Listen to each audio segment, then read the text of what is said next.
வணக்கம். திருப்பரங்குன்றம் திருப்பரங்குன்றத்தில் சமீபத்தில் நடைபெற்றக்கூடிய சில பிரச்சனைகள் பற்றி நம்ம எல்லோரும் அறிவோம். ஸோ அங்கே என்ன பிரச்சனை போயிட்டுருக்குது, என்ன நடந்துகிட்ருக்குது அப்படின்ற ஒரு விஷயத்தை பற்றி பார்க்கலாம். ஸோ திருப்பரங்குன்றம் அப்படின்றது ஒரு ஆறுபடை முருகன் வீடுகளில், முருகப்பெருமான் வீடுகளில் அது வந்து முதல் வீடு அப்படின்னு பார்க்குறோம். இந்த திருப்பரங்குன்றம் வந்து ஒரு பிரசித்தி பெற்ற ஒரு கோவில். ஒரு மலைகள்லேயே வந்து பார்த்திங்க அப்படின்னா அந்த மலையை குடைந்து அந்த கோவிலை வந்து வடிவமைத்திருப்பார்கள். அந்த கோயிலினுடைய அந்த வரலாறு அப்படின்னு பார்த்தோம் அப்படின்னு கேட்டிங்கன்னா, அது மிக தொன்மையான ஒரு வரலாறு அந்த கோயிலுக்கு இருக்குது. அதே மாதிரி இந்த மலையினுடைய உச்சியில் வந்து ஒரு காசி விஸ்வநாதர் கோவில் இருக்குது. அந்த மலையில் வந்து ஒரு சிக்கந்தர் தர்கா, அந்த தர்காவும் இருக்குது. ஸோ இப்போ வந்து என்ன பிரச்சனை அங்கே நடந்துக்கிட்டு இருக்குது அப்படின்னா, இந்த தர்காவில் சமீபத்தில் மாமிசம் கொண்டு போய், அதாவது ஆடுகளை பலியிட்டு அங்கே வந்து ஆடுகளை சமைத்து அங்கே வந்து உணவு சாப்பிடணும்னு சொல்லி இஸ்லாமியர்கள் வந்து அங்கே கிளம்பி போனாங்க. ஸோ அதை காவல்துறை தடுத்தாங்க. ஸோ அதை தொடர்ந்து ஒரு 2 தினங்களிலே சமீபத்தில் நம்ம ராமநாதபுரம் பாராளுமன்ற தொகுதியினுடைய எம்பி திரு நவாஸ்கனி அவர்கள், அதோடு மட்டும் இல்லாமல் அவர் வக்பு வாரியத்து, தமிழ்நாட்டினுடைய அந்த வக்பு வாரியத்திற்கும் அவர் வந்து தலைவராக இருக்கிறார். ஸோ அவர் வந்து என்ன பண்ணியிருக்கிறாருன்னா, ஒரு டீமோடு போய் ஸோ அங்கே வந்து அந்த மாமிச உணவை மேலே எடுத்துகிட்டு போய் அவங்க டீமில் இருக்கிறவங்க எல்லோரும் அதை சாப்பிட்ருக்குறாங்க அப்படின்ற ஒரு தகவல் வந்து வந்திருக்குது. இப்போ அவங்கள வந்து காவல்துறையால் வந்து கட்டுப்படுத்த முடியலை. இப்போ இதில் என்ன விஷயம் அப்படி பார்க்கணும் அப்படின்னா, ஒரு விஷயம் வந்து இருக்குது, ஒரு மத நல்லிணக்கம் அப்படின்ற ஒரு விஷயம் இருக்குது. ஸோ அந்த இடத்துல வந்து பார்த்திங்க அப்படின்னா இந்த செயல்கள் வந்து மத நல்லிணக்கத்தை வந்து மீறின செயலாகத்தான் இந்த செயல் இருக்குது. ஏன்னா ஒரு மக்களால் தேர்ந்தெடுக்கப்பட்ட ஒரு நபர் வந்து மேக்சிமம் வந்து ஒரு மத நல்லிணக்கத்திற்கு ஒரு அடையாளமாக ஒரு மத நல்லிணக்கத்தை வந்து அதுக்கு என்ன செய்யணுமோ அந்த மாதிரிப்பட்ட செயல்களை செய்தால்தான் அது வந்து நன்றாக இருக்கும் அப்படின்ற விஷயம் பார்க்குறோம். ஸோ இப்போ இந்த இடத்துல வந்து இந்த கோவில்களுடைய அந்த வரலாறு அப்படின்னு சொல்லி பார்க்கும்போது பார்த்திங்கன்னா, நிறைய சான்றுகள் வந்து இப்போ இது வந்து முருகருடைய மலை தான் அப்படின்றதுக்கு நிறைய சான்றுகள் வந்து இருக்குது. கல்வெட்டுக்களிலும் சரி, நிறைய பாடல்களிலும் சரி, காவியங்களிலும் சரி, திருமுகாற்றுப்படை, கந்தபுராணம் போன்ற காவியங்கள், ஒரு தொன்மையான காவியங்களிலுமே இது வந்து ஒரு முருகருடைய கோவில் அப்படின்றதுக்கு உண்டான சான்றுகள் இருக்குது. ஸோ இந்த சான்றுகள் பற்றி நீங்கள் எப்படி அலசி ஆராய்ந்தாலும் இது நமக்கு எல்லாருக்கும் கிடைக்கக்கூடிய ஒரு விடை வந்து பார்த்திங்க அப்படின்னா, இது தமிழ்நாடு. ஸோ தமிழ்நாடுன்னு சொல்லும்போது இது வந்து ஒரு 6 படை வீடு, ஒரு முருகருடைய தேசம். இதில் வந்து பார்த்திங்க அப்படின்னா இந்த தமிழ் கடவுள் முருகன் அப்படின்றது ஒரு பிரசித்தி பெற்ற ஒரு விஷயம். நீங்கள் என்ன அலசி ஆராய்ந்து பார்த்தாலும் இந்த ஒரு உண்மை வந்து எல்லாத்துக்கும் புலப்படும், எல்லாத்துக்கும் தெரியும். இது வந்து காலப்போக்கில் நிறைய படையெடுப்புகளால் இந்த சில மாற்றங்கள் அப்படிலாம் ஏற்பட்டிருக்கு அப்படின்றத பார்க்குறோம். இப்போ குறிப்பாக வந்து அந்த பாராளுமன்ற உறுப்பினர் திரு நவாஸ்கனி அவர்கள் வந்து என்ன பதிவிட்டிருக்காங்கன்னா, தன்னுடைய சமூக வலைதள பக்கத்தில் வந்து, நான் வந்து சமீபத்தில் மதுரைக்கு சென்றிருந்தேன், அந்த சிக்கந்தர் மலைக்கு நான் சென்றிருந்தேன் அப்படின்னு பதிவிட்டிருக்கிறாங்க. சிக்கந்தர் மலைக்கு நான் சென்று வந்துள்ளேன் அப்படின்னு அவங்க பதிவிட்டிருக்கிறாங்க. ஸோ இப்போ என்ன சொல்ல வரோன்னா, இது வந்து சிக்கந்தர் மலை அல்ல, இது வந்து திருப்பரங்குன்றம் மலை, திருப்பரங்குன்றம் முருகன் மலை அப்படின்றது தான் ஒரு உண்மை. ஸோ காலங்காலமாக இது வந்து திருப்பரங்குன்றம் அப்படின்றது ஒரு முருகனுடைய மலை, அறுபடை வீடு. அந்த அறுபடை வீடினுடைய முதல் ஸ்தலம் வந்து இந்த திருப்பரங்குன்றம். இந்த திருப்பரங்குன்றம் அப்படின்றது யார்கிட்ட கேட்டாலும் அது தெரியும் இதனுடைய தொன்மை பற்றி. இது முருகனுடைய ஸ்தலம். இங்கே வந்து பார்த்திங்க அப்படின்னா இந்த கீழே வந்து மலையினுடைய அடிவாரத்தில் முருகனுடைய கோவில் இருக்குது. மேலே வந்து பார்த்திங்க அப்படின்னா மலையினுடைய உச்சியில் காசி விஸ்வநாதர் ஆலயமும் இருக்குது.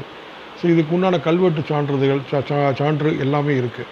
ஸோ 3ஆம் நூற்றாண்டு சம்மந்தப்பட்ட கல்வெட்டுகள் இருக்குது, 8ஆம் நூற்றாண்டில் உள்ள கல்வெட்டுகள் இருக்குது, இன்னும் பல சான்றுகள் எல்லாமே இருக்குது. இது போக வந்து பார்த்திங்கன்னா 1931 பிரிட்டிஷ் பீரியடில் கொடுத்த ஒரு ஜட்ஜ்மெண்ட்டும் இருக்குது. ஸோ இந்த ஜட்ஜ்மெண்ட்டில் வந்து என்ன சொல்லியிருக்கிறாங்க அப்படின்னா, மேலே வந்து அந்த தர்கா வந்து அமைக்கப்பட்டிருக்குது. இந்த தர்காவிற்கும் அனுமதி வழங்கப்பட்டிருக்கிறது. அதாவது இந்த பாதையை வந்து பொது பாதையாக பயன்படுத்தி தர்காவிற்கும் அவர்கள் செல்லலாம் அப்படின்ற ஒரு அனுமதியை வந்து அவங்க கொடுத்துருக்குறாங்க. ஸோ அப்படி இருக்கும்போது ஒரு நல்லிணக்கத்தின் அடிப்படையில், மத நல்லிணக்கத்தின் அடிப்படையில், ஒரு சகோதரத்துவத்தின் அடிப்படையில் எல்லாருமே அதை வந்து பயன்படுத்தி வந்திருந்தால் அது நன்றாக இருந்திருக்கும். ஸோ அப்படி இல்லாமல் அந்த ஒரு கான்ஃப்ளிக்ட் உருவாகும் பொழுது தான் இதை வந்து ஒவ்வொருத்தரும் கிளைம் பண்ணும்போது தான், இப்போ சிக்கந்தர் மலையா முருகன் மலையா அப்படின்னு கிளைம் பண்ணும் பொழுது தான் இங்கே வந்து பிரச்சனைகள் வந்து வருது. ஸோ எப்படி பார்த்தாலும் இந்த மலை வந்து முருகனுடைய மலை தான், திருப்பரங்குன்றம் மலை. ஆனால் இதில் வந்து இந்த தர்கா வந்து அமைக்கப்பட்டிருக்குது. அந்த தர்கா அமைக்கப்பட்டிருக்குது. இஸ்லாமியருடைய உணர்வுகளுக்கு மரியாதை கொடுத்து இந்த வழிபாட்டுக்கு அனுமதி வந்து கொடுக்கப்பட்டிருக்குது அப்படின்ற தகவல் நம்ம பார்க்குறோம். ஸோ இதனுடைய வரலாறு அப்படின்லாம் எடுத்து பார்த்தோம் அப்படின்னா, படையெடுப்புகளில் இருக்கக்கூடிய வரலாறு பற்றி எல்லாம் வந்து எல்லாமே நமக்கு தெரியும். ஸோ அந்த வரலாறுக்கு உள்ள நம்ம வந்து போகிறத விட இப்போ என்ன இந்த நல்லிணக்கத்துக்கு, இந்த மத நல்லிணக்கத்திற்கு என்ன ஒரு வழியோ அந்த விஷயத்தை மட்டும்தான் நம்ம வந்து பார்க்கணும். ஏன்னா மேலும் வந்து பிரச்சனைகளை வந்து சென்சிட்டிவ் ஆக்குறது வந்து யாருக்கும் வந்து ஒரு நல்ல விஷயம் இல்லை. ஏன்னா ஒரு பிரச்சனைகளை வந்து சுமூகமாக முடிக்கிறது அப்படின்றது தான் ஒரு சால சிறந்தது. நீங்கள் நல்லா பார்த்தீங்க அப்படின்னா கேரளாவில் நம்ம சபரிமலையில் வந்து பார்த்திங்கன்னா அங்கே வந்து பாபரினுடைய மசூதி இருக்குது. இப்போ அங்கே இப்போ கேரளாவுக்கு இந்த ஐயப்பன் கோவிலுக்கு செல்லக்கூடிய அந்த பக்தர்கள் எல்லாருமே பார்த்திங்க அப்படின்னா அந்த நிறைய பேர் வந்து அந்த பாபருடைய மசூதியிலையும் அவங்க வந்து அதை வழிபாடு செய்துவிட்டு அவங்க வந்து போகக்கூடிய ஒரு வழக்கம் வந்து இருக்குது. ஸோ அந்த அளவுக்கு வந்து பார்த்திங்க அப்படின்னா நம்ம வந்து ஒரு ஹியூமனிட்டி, ஒரு நல்லிணக்கம், ஒரு சகோதரத்துவம், அந்த அடிப்படையில் வந்து நாம் இதை வந்து அப்ரோச் பண்ணோம் அப்படின்னா இதுக்கு உண்டான ஒரு தீர்வுகள் வந்து எல்லாருக்குமே வந்து கிடைக்கும். ஸோ அதை விட்டுட்டு நம்ம வந்து இதை வந்து ஒரு ஈகோயிஸ்டாவோ ஒரு கான்ஃப்ளிக்டாவோ இந்த மேட்டர்ஸை நம்ம கொண்டு போனோம் அப்படின்னா அது வந்து மேலும் வந்து சென்சிட்டிவாகும், மக்களுக்கு இடையில் வந்து ஒரு பிரிவினையை வந்து உண்டு பண்ணும். அந்த பிரிவினைக்கு வந்து நாம் வந்து முக்கியத்துவம் கொடுக்காம சகோதரத்துவத்தோடு இருக்கிறதுக்கு உண்டான வழிகளை பார்க்கணும். ஸோ மேலே இருக்கிறது வந்து பார்த்திங்கன்னா ஒரு தர்கா, ஒரு ஒரு ஒரு சிக்கந்தர் அவர்களுடைய அந்த அடக்கஸ்தலம் இருக்குது. அவங்களுடைய அந்த தளபதி மற்றும் அந்த தோழர்களுடைய ஒரு அடக்கஸ்தலம் இருக்குது. அதாவது அந்த யுத்தத்தில் வந்து பார்த்திங்க அப்படின்னா அவங்க மேலே வந்து அவங்க மறைந்திருந்ததாகவும் அந்த இடத்துல வந்து அவங்க வந்து வீழ்த்தப்பட்டதன் காரணமாக அங்கேயே வந்து அவங்க அடக்கம் செய்யப்பட்டார்கள் அப்படின்ற ஒரு வரலாறு இருக்குது.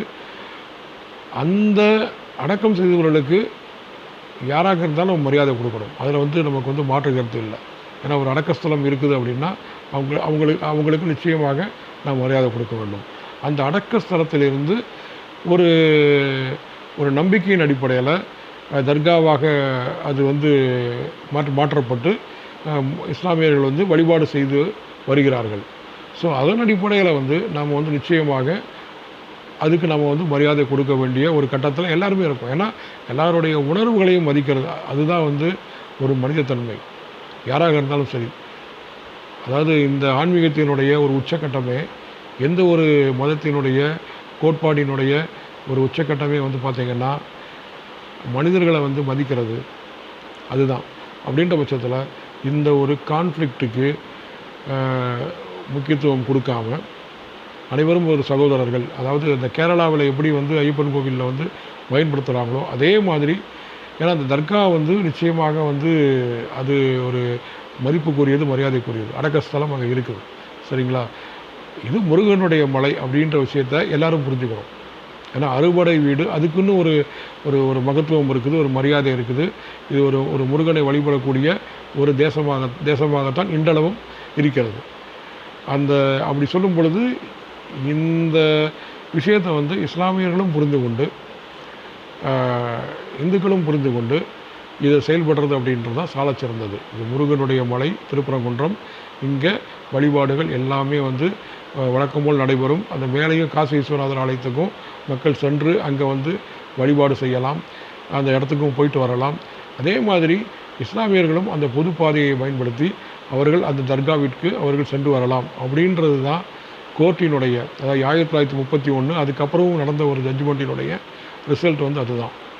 ஸோ அப்படி இருக்கும் பொழுது ஒரு சில விஷயங்களை வந்து இஸ்லாமியர்களும் கடைபிடித்தால் அதாவது எல்லாருக்கும் வந்து நன்றாக இருக்கும். அதாவது என்ன சொல்கிறது அப்படின்னு கேட்டிங்கன்னா, அந்த கோவில்னு சொல்லும் பொழுது கொஞ்சம் வந்து இந்த புலால் விஷயங்களை வந்து அவாய்ட் பண்ணுவாங்க எல்லாருமே, சரிங்களா? அந்த மாதிரி வந்து அதை கொஞ்சம் அவங்களும் கொஞ்சம் புரிந்து கொண்டு அந்த இடங்களில் வந்து அந்த புலால் இதை வந்து அவங்க அவாய்ட் பண்ணாங்கன்னா நிச்சயமாக இஸ்லாமியர்களுக்கு வந்து அனைவரும் வந்து நம்ம வந்து ஒரு மரியாதை கொடுப்போம்.